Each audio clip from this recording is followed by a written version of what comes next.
পর্যায়ে সংক্ষিপ্ত বক্তব্য নিয়ে আসছেন অর্থ বিদ্যালয়ের প্রতিষ্ঠাতা জনাব সাদিকুর রহমান রাজা।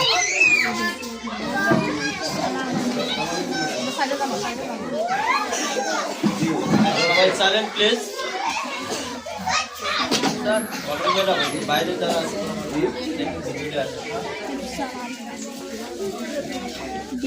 আসসালামু আলাইকুম ওয়া রাহমাতুল্লাহি ওয়া বারাকাতুহু। বিসমিল্লাহির রহমানির রহিম। আজকে অনেকটাই ঠান্ডা, আজকে কয়েকদিন ধরে বিরাজ করতেছে। তো সবাই অনেক কষ্ট করে, অনেক অভিভাবকরা সকাল থেকে এবং কোমলমতি শিক্ষার্থীরা আমার স্কুলে আজকে সকাল থেকে আমি দেখেছি অনেক কষ্ট করে বসে আছে।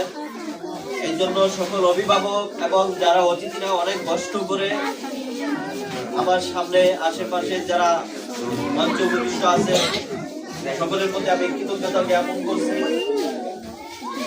আজকে অত্র স্কুলের পঞ্চম শ্রেণী শিক্ষার্থীদের বিদায় সংবর্ধনার মিলাদ ও দোয়ার আয়োজন করা হয়েছে তো স্কুলের পক্ষ থেকে। আমি শুরুতেই পঞ্চম শ্রেণীর শিক্ষার্থীদের সর্বাঙ্গীন মঙ্গল কামনা করছি। প্রিয় শিক্ষার্থীবৃন্দ,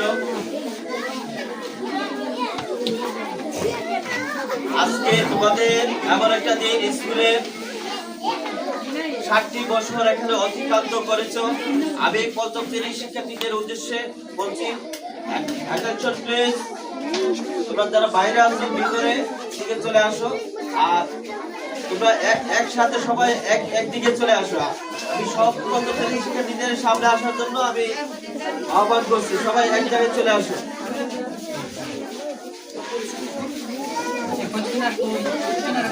প্রিয় শিক্ষার্থীবৃন্দ, সম্মানিত শিক্ষকবৃন্দ, অভিভাবকবৃন্দ ও এলাকার ছদ্মবান্ধব গণমান্য ব্যক্তিবর্গ, আজকের প্রধান অতিথি, বিশেষ অতিথিবৃন্দ এবং স্কুলের সকল শিক্ষকবৃন্দ, প্রিয় শিক্ষার্থীরা, অভিভাবকরা, আপনাদের সকলকে আমি আবারও এই শীতের উষ্ণ শীতের কুয়াশাচ্ছন্ন দিনে আমি আপনাদেরকে অভিনন্দন জানাচ্ছি। আজকের এই আয়োজন শুধু একটি ফলাফল প্রকাশী নয়, বার্ষিক পরীক্ষার। আজকে আমাদের সাথে এই যে দেখতে পাচ্ছেন আমাদের সামনে পঞ্চম শ্রেণীর শিক্ষার্থীরা উপস্থিত আছে। তারা দীর্ঘ 7 বছর এই স্কুলে পড়াশোনা করছে। করলে আমাদের স্কুলে 7টা শ্রেণী রয়েছে 5 পর্যন্ত। আজকে তারা 7টা বছর আজকে পর্যন্ত এখানে পড়াশোনা করেছে। আমি তাদেরকে তাদের উজ্জ্বল ভবিষ্যৎ কামনা করছি এবং আপনাদের সকলের দোয়া প্রত্যাশা করছি। তাদের জন্য সবাই দোয়া করবেন, সবাই সবার স্থান থেকে। এবং আজকে এই দোয়ার আয়োজনের জন্য আমরা এই যে আমাদের পক্ষ থেকে একজন আলেম, সম্মানিত আলেম কারি, উনি আপনাদের জন্য সকলের জন্য দোয়া করবেন, তাদের জন্য দোয়া করবেন। আমি আশা করি আপনারা সবাই দোয়া শেষ না করে কেউ এখান থেকে বিদায় নেবেন না। আপনাদের সামান্যতম স্কুলের পক্ষ থেকে উপহার রয়েছে। স্কুলটা অনেকে এখানে বলে গেছেন, এখানে অতিথিবৃন্দরা, যে স্কুলের প্রতিষ্ঠাতা আমি হতে পারি। উদ্যোগটা একদলও উদ্যোগ নিতে হয় অবশ্যই, কিন্তু স্কুলটা কিন্তু আপনাদের সবার, এটা আমার স্কুল না। স্কুল আমি উদ্যোগ নিয়েছিলাম, ঠিক আছে, বা আমি উদ্যোগ নেওয়াতে স্কুলটা হয়েছে। এখন স্কুল যেহেতু হয়েছে, এখন আর আমার দায়িত্ব নেই। আমি যতটুকু পারি আপনাদের পাশে সবসময় থাকবো ইনশাল্লাহ। এখন স্কুলের মধ্যে সকল দায়িত্ব হলো আপনাদের কাঁধে তুলে দিলাম।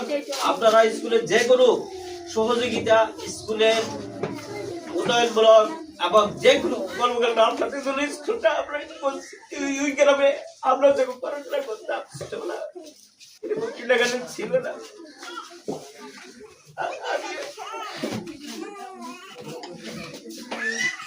আমরা দুর্ভাগ্য ছিলাম, আমরা কিন্ডারগার্টেনে পড়াশোনা করতে পারি না। আমার ইচ্ছা ছিল যে আমরা যেহেতু পড়তে পারি না, এই এলাকার পোলাপান যাতে পড়তে পারে কিন্ডারগার্টেনে, অনেকের সামর্থ্য নাই শহরে থাকিয়ে পড়াশোনা করা, তারা যাতে গ্রামে পড়তে পারে। আজকে স্কুলটা করেছি, আজকে থেকে দায়িত্ব আপনাদের হাতে ছেড়ে দিলাম। সবাই স্কুলের সঙ্গে আমার মায়ের জন্য দোয়া করবেন, আমার মার নামে করে আর স্কুলে যারা পড়াশোনা করতেছে তারা যেন প্রত্যেকেই এক একটা প্রতিষ্ঠান যেন করতে পারে মায়ের নামে আমি দোয়া করি। আমি যেমন একটা স্কুল করেছি, প্রত্যেকটা ছেলে মেয়ে যেন বের হইয়া স্কুল না কলেজ যেন মায়ের নামে করতে পারে, যে কোনো একটা প্রতিষ্ঠান করতে পারে। কত কিছু করার আছে, এতিমখানা আছে, মাদ্রাসা আছে, অনেক কিছু করার আছে। প্রত্যেকটা ছেলে মেয়ে যেন মায়ের নামে বাবার নামে করতে পারে আমি দোয়া করি। আমার জন্য দোয়া করবেন, আরো যেন কিছু করতে পারি মানুষের জন্য। আজকে আরো 12টা দিতে আমি আমার মার জন্য দোয়া চেয়েছি, সবাই দোয়া করবেন। আমার বাবার জন্য দোয়া করবেন। প্রতিটি বাবার জন্য এখানে দোয়া হবে, হুজুর আছেন। আর এখানে আরো কষ্ট লাগতেছে, এই যে আমাদের সামনে দেখতে পাচ্ছেন, একটু দাঁড়ান তো আপনি।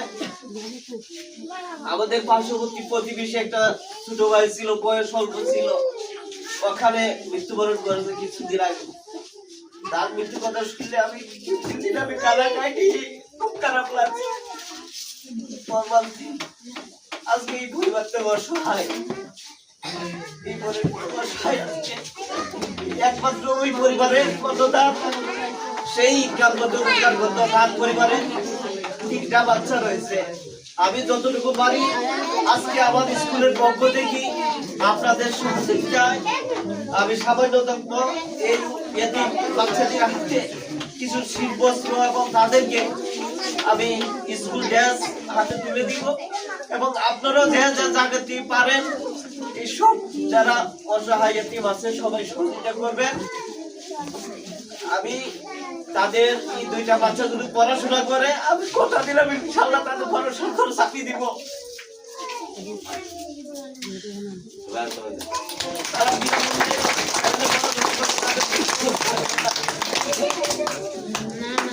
আজকে আরো আর্থিক ভাবে ও আজকে সামান্যটুকু আজকে বড় করে দিন হয় নাই, আর্থিক ভাবে ও আমার ভাই কিছু আর্থিক ভাবে তার হাতে কিছু তুলে দিবেন। তো সবাই যা যা জায়গায় সহযোগিতা করবেন। এই যে আমার আরেকটা ভাই আমার কাজে পুলিশে কর্মরত, সেও আর্থিকভাবে এই সহযোগিতার সাথে অ্যাড হয়েছে। এই বসে বাচ্চাদের পাশে সবাই তাকে চেষ্টা করবেন। আরো যদি আমি বলি আমার এলাকায় পূর্ববাগ, চাঁদপাড়া, বাগপাড়া এবং গ্রাম, শান্তিপুর সহ আশেপাশের যত প্রতিবেশী আছে, যদি কারো বাচ্চা পড়াশোনা করতে ইচ্ছুক হয় আমার পক্ষ থেকে সহযোগিতা করবো। এখানে অতিথিরা অনেকে বলে গেছে, ওই যে ইমরান সাহেব সহ এই যে পুলিশের কর্মরত সাজিদুর রহমান, আরো এই যে বিশিষ্ট ব্যবসায়ী শিল্পপতি, তারা বলে গেছে তাদের পক্ষ থেকে সহযোগিতা করবে। আপনাদের যদি কেউ আছে অসহায় গরিব বা দেখা গেছে এতিম, তারা পড়াশোনা করতে পারে না, অবশ্যই পড়াশোনার সুযোগ আছে। এখানে আমি ফ্রি করে দিয়েছি, এরপরও এখানে যারা অনেকে আছে সহযোগিতা করবেন। আপনারা স্কুল কর্তৃপক্ষের সাথে যোগাযোগ করবেন। তারপর আপনাদের বাচ্চাদের যার যে প্রতিভা আছে সেই প্রতিভাকে কেউ আপনারা তাদের প্রতিভাকে কেউ বিলীন করবেন না। কেউ পড়াশোনা করতে চায় তাকে পড়াশোনা করাবেন, কারণ যে জাতি যত শিক্ষিত সে জাতি তত উন্নত। আপনারা দেখছেন আমাদের এই উপর মাটিতে আল্লামা ফখরুল দাদুল ইসলাম সাহেব জন্মগ্রহণ করেছিলেন। আজকে সারা বিশ্বে উনি আলো দিয়ে গেছেন। আজকে কত বছর আগে উনি ইন্তেকাল করেছেন। আজকেও আমরা ওনাকে আমরা শ্রদ্ধা ভরে স্মরণ করি। আমি এখানে আজকে দাঁড়িয়ে ওনাদেরকে শ্রদ্ধা ভরে স্মরণ করছি এবং স্মরণ করছি যে ওই গ্রামের এই উপর মাটিতে সাইদুল হক জন্ম নিয়েছিলেন। সারা বাংলায় উনি পরিচিত লাভ করেছেন, মন্ত্রী হয়েছেন। যদি সাইদুল হক এই গ্রামে জন্মগ্রহণ করে মন্ত্রী হইতে পারে, আপনাদের ছেলে মেয়েরা ওই সাইদুল গ্রাম বলে তো এরকমই কিনাকাটা ছিল না এই গ্রামে। তখন পদন্ত ভাবে পড়াশোনা করে শুধু হইতে পারে আপনাদের ছেলেমেয়েরা। আশা করি ইনশাল্লাহ আপনারা যদি চেষ্টা করেন পড়াশোনা চালিয়ে যান, ইনশাল্লাহ তারাও বড় কিছু হবে, তারাও দেশকে আলোকিত করবে, আপনাদেরকে আলোকিত করবে। একটা বাচ্চা যদি মানুষ হয়, মানুষের মতো মানুষ হয়, তার দ্বারা আপনারা খবরও আলো পাইবেন। শুধু দুনিয়াতে আলো না, আপনারা প্রত্যেকটা মা বাবা এবং মুরব্বী যারা আছে প্রত্যেকে আলো পাবে। আজকে এই কয়জন এই পঞ্চম শ্রেণীর শিক্ষার্থীদের তোমাদেরকে উদ্দেশ্য করে বলছি, যেখানেই পড়াশোনা করো, যদি কোনো সমস্যা হয় আমার সাথে যোগাযোগ করবা। যতটুকু পারি তোমাদেরকে হেল্প করার চেষ্টা করবো আমার জায়গা থেকে। যেখানে থাকো না কেন, যতদিন বেঁচে আছি ততক্ষণ আমাকে বাবা যে কোনো কাজে ইনশাল্লাহ মানুষ মরণশীল ম্যানেজ মর্টেল যে কোনো মুহূর্তে আমাকে মরতে হবে, সবাইকে মরতে হবে, এটা চিরন্তন সত্য। এমন কোনো কিছু আবিষ্কার হয়নি, রোবট আবিষ্কার হলো, কেউ মানুষের প্রাণকে দিতে পারবে না সারা বিশ্বে। আমি আপনাদের সকলকে উদ্দেশ্য করে এটাই বলতে চাই, সবাই অনেক কষ্ট করে আছেন, বসে আছেন। আপনাদের ছেলে মেয়েদের প্রতি সকাল থেকে বিকাল পর্যন্ত যত কাজকর্ম করেন, আপনাদের একমাত্র সবাই তো মনে করেন কেউ বাঁচে, কেউ মরে, কেউ হারে, কেউ জিতে, সবাই কাজের প্রয়োজনে একমাত্র ছুটে চলার উদ্দেশ্য হলো ছেলে মেয়েদের জন্য কিছু রেখে যাওয়া। সবাই পায়ে থেকে মাথা পর্যন্ত যে পরিশ্রম করেন, ঘাম পেলেন, এই সম্পত্তি তো আপনার বুক করতে আমরা বুক করতে পারি না, এগুলো তো একমাত্র আমাদের পরবর্তী যে প্রজন্ম তারাই বুক করবে। আমাদের পরবর্তী প্রজন্মকে যদি আমরা টাকা পয়সা অটল বিহার করে দিয়ে যাই, কোটি কোটি টাকা, অনেকেই দেখছেন অনেক বড় বড় ধনাঢ্য ব্যক্তি ছিল, টাকা উঠতে কিন্তু সময় লাগে না, কোটি কোটি টাকা দেখা গেছে 1 বছর 2 বছরে উড়ে যায়। কিন্তু আপনি যদি একটা ছেলে মেয়ে মানুষ করে যান, মানুষের মতো মানুষ হয়, তারা আপনার অপরবর্তীতে তাদের যে মানুষ করে গেলেন, কোটি কোটি টাকার থেকে তা মূল্যবান সেই সম্পদ কেউ দিতে পারবে না, সেই বাঘের বাঘ কেউ দিতে পারবে না। তারা কিন্তু একাই আপনার পরিবারকে আলো দিবে না, সে সারা দেশের মানুষকেও, যে কোনো মানুষকেও সে সহযোগিতা করতে পারবে, আলো দিতে পারবে। তা আমি সকলের মঙ্গল কামনা করছি, আমি সকলের অনেক সময় নষ্ট করে আপনারা সবাই বসে আছেন, আপনাদের কষ্ট এবং আপনারা কষ্ট স্বীকার করে বসে আছেন। আপনাদের প্রত্যেকটা ছেলে মেয়ে মানুষ হোক, সফল হোক, আপনাদের কষ্ট সার্থক হোক এই প্রত্যাশা করি।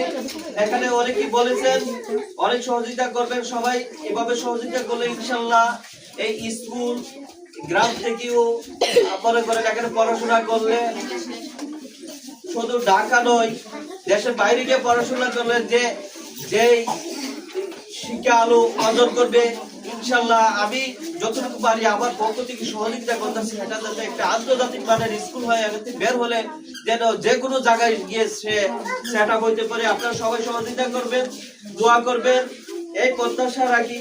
যে সাংবাদিক আজকে ভাই অনেক সুন্দর কথা বলে গেছেন, যে রাজা ভাই স্কুলটা নিয়ে অনেক, তো আমি আসলে আমি যেখানে থাকি না কেন সর্বোপরি কি কিন্তু একটা প্রয়াস, এই প্রতিষ্ঠানটার কথাই ভাবি, আপনাদের কথাই ভাবি, আপনাদের ছেলে মেয়েদের কথাই ভাবি, যে তারা তাদের পড়াশোনাটা আরো কত উজ্জ্বল করা যায়, আরো কত উন্নয়ন করা যায়, আরো কত যত উন্নয়ন করবো তার পাশাপাশি আপনাদের সহযোগিতা থাকতে হবে। আমি সার্বক্ষণিক মনে করেন ঢাকা থাকি বা যে বাড়তে থাকে, আমি কিন্তু সার্বক্ষণিক ভাবি সেই প্রতিষ্ঠানটা নিয়ে, আপনাদেরকে নিয়ে, আপনাদের ছেলে মেয়েদেরকে নিয়ে, এবং আমাদের গ্রামটা অনেক পিছিয়ে পড়া থেকে আমরা কিভাবে আরো গ্রামটাকে, আমাদের এলাকাটাকে অগ্রসর করতে পারবো। আল্লাহ রাব্বুল আলামিন সেই আমাকে যেন আরো কিছু করার জন্য সামর্থ্য দান করে, সবাই দোয়া করবেন। আপনাদের মনোবল সবাই নষ্ট করতে চাই না, সবাই ভালো থাকবেন, সুস্থ থাকবেন, এই প্রত্যাশা রেখে আপনাদের কাছে আমি বিদায় দিচ্ছি। আপনাদের নিয়ে একটা সুন্দর আলোচনা করবেন এবং মিলাদ মাহফিল করবেন, মাহফিলের সবাই মনোযোগ সাথে অংশগ্রহণ করবেন। হুজুরের দোয়া শেষ হলে বাদে আপনারা সবাই আবার সবাই যতটুকু আছে আপনারা নিয়ে সবাই বের হবেন। সবাই ভালো থাকবেন, সুস্থ থাকবেন, সকলের মঙ্গল কামনা করছি। এর আগে আরেকটি কথা না বললেই নয়, এখানে যারা আজকে বার্ষিক পরীক্ষার যে ফলাফল প্রকাশ হবে, আর সবচেয়ে বড় কথা হলো যে আমরা এখানে যারা শিক্ষিত আছি, আমরা অনেক প্রতিষ্ঠানের নাম জানি, দেব কলেজের নাম অনেকে শুনছি, সারা বাংলাদেশের মধ্যে শ্রেষ্ঠ। আমরা অনেক সময় রকমবারের সরকারি কলেজে ভর্তি হইতে গেলে আমরা অনেক সময় ন্যূনতম ফলাফল দিয়ে আমরা অনেক সময় ভর্তি হওয়ার সুযোগ পাওয়া সম্ভব হয় না। প্রত্যেকটা ছাত্রই A+ এবং গোল্ডেন ক্লাস দিয়ে ভর্তি হতে হয়, কিন্তু এখানে গিয়ে দেখা গেছে ভর্তিতে অনেকে A+ গোল্ডেন ক্লাস সরকারি কলেজে 500 ছাত্র দুইটারে ভর্তি হয়, 500 ছাত্রের মধ্যে গোল্ডেন ক্লাস থাকে 400, 100 থাকে সাধারণ ক্লাস। জিপিএ 5 আর 400টাকে গোল্ডেন জিপিএ 5। তো এর মধ্যে দেখা গেছে কি এখানে কিন্তু রুল অনেক সময় যে আমরা রুল মেনটেন আমরা গ্রামে আমরা মনে করি যে রুল 1 হ্যাঁ মনে সবার থেকে সেরা, আসলে এটা কিন্তু সেরা নয়। এই যে আবার স্টুডেন্ট আবার সন্তান গতদেবীতে চান্স পাইছে এটা হচ্ছে সেরা, আমার সন্তান যে ঢাকা বিশ্ববিদ্যালয়ে চান্স পাইছে এটা হচ্ছে সেরা, আমার সন্তান যে ব্রাহ্মণবাড়িয়া সরকারি কলেজে চান্স পাইছে এটা সেরা, আমার সন্তান যে ব্রাহ্মণবাড়িয়া অন্নদা স্কুলে চান্স পাইছে এটা হচ্ছে সেরা, আমার সন্তান যে বড়রা শিশু একাডেমিতে চান্স পাইছে সে হচ্ছে সৌভাগ্যবান। আমি আমার সন্তান বড়রাতে পড়াতে আমি সৌভাগ্যবান, আমার সন্তান বড়রাতে পড়াশোনা করতেছে। কারণ আমাদের সময় আমরা প্রাইমারিতে পড়াশোনা করছি, ওই সময় তো কিন্ডারগার্টেন ছিল না। গ্রামে থেকে আমি আমার বাচ্চার কিন্ডারগার্টেনে পড়াতে পারতেছি। সুতরাং আপনার রুল একটা না, রুলটা একমাত্র দেওয়া হয় যে সিরিয়াল মেনটেন করার জন্য। জিপিএ গোল্ডেন ক্লাস দেখা গেছে করিম রহিম এরকম দেখা গেছে এ বি সি রাষ্ট্রের নামটা মেনটেন করা হয়েছিল না যে এতজন ছাত্র এতজন ইয়ে। তবে ভালো প্রতিষ্ঠানে ভর্তি হওয়া হয়েছে গ্রুপ প্রতিযোগিতা, গ্রুপ প্রতিযোগিতা না মানে কম্পিটিশনের যুগে ভর্তিটা হয়েছে যে আমি ভালো প্রতিষ্ঠানে আমার সন্তানের স্কুলে ভর্তি করাবো। অনেকে আছে আমার ছাত্ররা আমার সন্তানরা স্কুলে ভর্তি করে দিব না, ইমুকে সন্তান বলতেছে আবার সাহিত্য বাগান পারি আমার বাচ্চাকে এটা করাইতে, কিন্তু ওইটা হলো ব্যাংক টার্গেট। আমার বাচ্চা যে এটাতে চান্স পাইছে বা আমি পড়াইতে পারতেছি প্রতিযোগিতাতে টিকে আছে আরেকজনের সাথে, যেখানে ভালো সাথে ঘষাঘষি করবে সেখানে ভালো কিছু হবে। আর যদি দেখা গেছে খারাপের সাথে ঘষাঘষি হয় তাহলে কিন্তু খারাপ হবে। সৎ স্বর্গে স্বর্গবাস, অসৎ স্বর্গে সর্বনাশ। তো আমি আশা করব প্রত্যাশা আপনাদের প্রত্যেকটা সন্তান ভালো হবে এবং এলাকার সকলের সহযোগিতা, মানুষের পাশে থাকবে, মানুষের কল্যাণে কাজ করবে, মানবিক কাজ করবে। আপনাদের মা বাবারা একদিন আপনারা থাকবেন না, আমরা থাকবো না, আপনাদের কবর থেকে মা বাবারা সহ আমরা যেন এই ছেলে মেয়েদের ভালো সন্তান রেখে যাওয়া তাদের আমরা যেন ইয়ে পাই, ভালো কাজে আমরা যেন পরকালে তাদের মাধ্যমে আমরা পার হতে পারি, এরকম কাজ আমাদের সন্তানকে এমন ভাবে তৈরি করে যেতে হবে। সুতরাং আমরা এই যে আমি সকল শিক্ষার্থীদের উদ্দেশ্যে বলছি, তোমরা রাস্তাঘাটে কেউ ঝগড়া করবো না। অনেক সময় তোমরা এখানে যতক্ষণ থাকো একটা পরিবারে যেমন থাকো ভাই বোনের সাথে মিলেমিশে, স্কুলে যতক্ষণ থাকবা ততক্ষণ ভাই বোনের মতো, এই পর্যন্ত রাস্তা দিয়ে ভাই বোনের তো বলবো ভাই বোনের মতো, কেউ কারোর সাথে ঝগড়া করবে না। আর তোমাদের উদ্দেশ্যে বলছি, তোমরা যেখানে পার্টি থাকো তোমাদের যে শিক্ষকরা এখানে পড়াইছে তাদেরকে তাদের জন্য দোয়া করবো। এখানে যারা উপস্থিত আছে সবার জন্য দূরে থাকবে, সবার জন্য দোয়া করবা, ঠিক আছে? মনে থাকবে তো? যে কোনো সময় যে কোনো পার্টি যে কারোর সাথে দেখা হয়, শুধু এখানে যারা উপস্থিত তাই নয়, এলাকার যে কোনো মানুষ তাহলে তোমরা শ্রদ্ধা করবা, তাকে ভালো করে জিজ্ঞেস করবা। আপনাদের আমি আমার জীবদশায় বাস্তব রূপে আমি দেখতে পাচ্ছি অনেকে পড়াশোনা করে দেখা গেছে কেউ একটা বড় উচ্চ পর্যায়ে চলে গেছে, বড় কর্মকর্তা, তখন দেখা গেছে অনেকে মা বাবারে ভুলে যায়। এরকম শিক্ষা লাভ করার আমার দরকার নেই। শিক্ষা কিন্তু দুই ধরনের, সুশিক্ষা এবং কুশিক্ষা। আমাকে সুশিক্ষা অর্জন করতে হবে। শিক্ষা অর্জন করে মা বাবা কিন্তু ভুলে যায় যে আমি তো বড় অফিসার হয়ে গেছি, ঢাকাতে আমি বড় বিল্ডিং বড় প্রাসাদ করে বলেছি। এখন দেখা গেছে আমি বিয়ে করেছি বা আমার পরিবারের সাথে আমার মা বাবাকে আনলে দেখা গেছে আমার পরিবার বাইরে নিবে না। এটা ছেলে মেয়ে হওয়ার দরকার নাই, আমাকে সুশিক্ষা অর্জন করতে হবে। মা বাবা যতই বৃদ্ধ হোক বা যত কিছু হোক, সে যে অবস্থায় তা হোক, তাকে আমি ঢাকা থাকলেও আমার ঢাকাতে তাকে রাখতে হবে, তাকে শ্রদ্ধা করবা। সবাই হাত তুলে ওয়াদা করো আমার সাথে শ্রদ্ধা করবা কিনা? মা বাবাকে সবাই শ্রদ্ধা করবা। এবং যে কেউ রাস্তা পাইলে বল সালাম দিবা তো সবাই? ওকে, ধন্যবাদ। সবাই ভালো থাকেন, সুস্থ থাকেন, সকলের সর্বাঙ্গে মঙ্গল কামনা করছি। আল্লাহ হাফেজ। আসসালামু আলাইকুম ওয়া রাহমাতুল্লাহি ওয়া বারাকাতুহু।